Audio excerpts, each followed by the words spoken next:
नमस्कार दोस्तों, हमारे किसान भाइयों, आज हम अपने YouTube चैनल पर बात करने वाले हैं धान की खेती। जैसा कि खरीफ का सीजन चल रहा है, बिचड़ा का बिजाई के लिए किसान अपना खेत तैयार कर रखे हैं और इन्हीं सब महत्वपूर्ण विषयों को लेकर आज हम आपके बीच उपस्थित हुए हैं। पहले किसान अगर धान की खेती कर रहे हैं तो मैं उनसे आग्रह करता हूं कि किसान अपने अगर 4-5 महत्वपूर्ण बातों को ध्यान में रखकर अपनी खेती करते हैं तो वो एक सफल किसान की। जैसा कि खेती का महत्वपूर्ण आधार जो है, जो रीढ़ की हड्डी है हमारे खेती की, वो है सही बीज का चुनाव। जैसा कि किसान अगर अच्छे बीज का चयन करते हैं तो उन्हें अच्छे उत्पादन की गारंटी मिल जाती है। लेकिन अगर किसी के बहकावे में आकर या देखा देखी, आज हमारे जो भी किसान हैं वो अपनी खेती करते हैं तो ज़्यादातर अपनी कान सुनी बातों पर विश्वास करके वो बीज की खरीदारी कर लेते हैं, ना कि उस बीज को पहले अपने खेत में, अपने 2-4-10 कट्ठे में उस अपने बीज को पहले ट्रायल्स के रूप पर आप उसका सही गुण अवगुण के बारे में जानकारी ले लें। उसके बाद आप अपने पूरे खेत में इस बीज को लगाएं। जैसा कि आप जानते हैं कि बाजार में अभी 3 प्रकार का बीज मिलता है।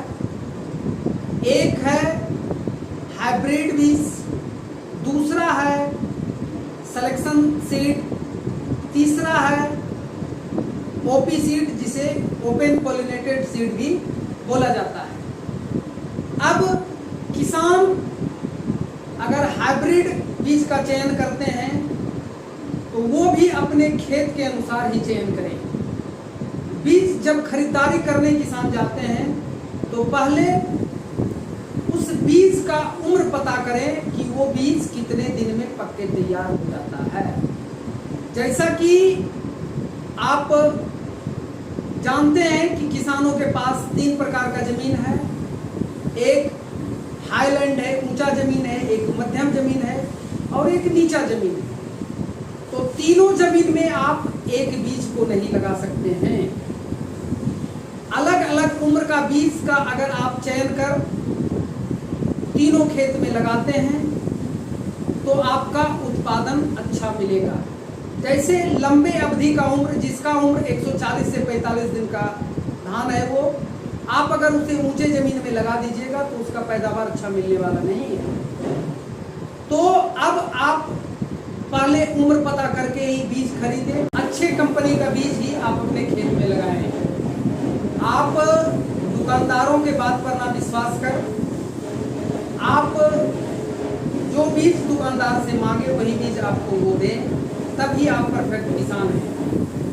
खेती का दूसरा मूलभूत बिंदु है संतुलित मात्रा में फर्टिलाइजर का प्रयोग।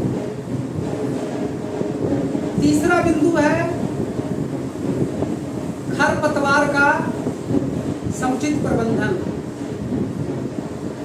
चौथा बिंदु है वाटर मैनेजमेंट या जल प्रबंधन।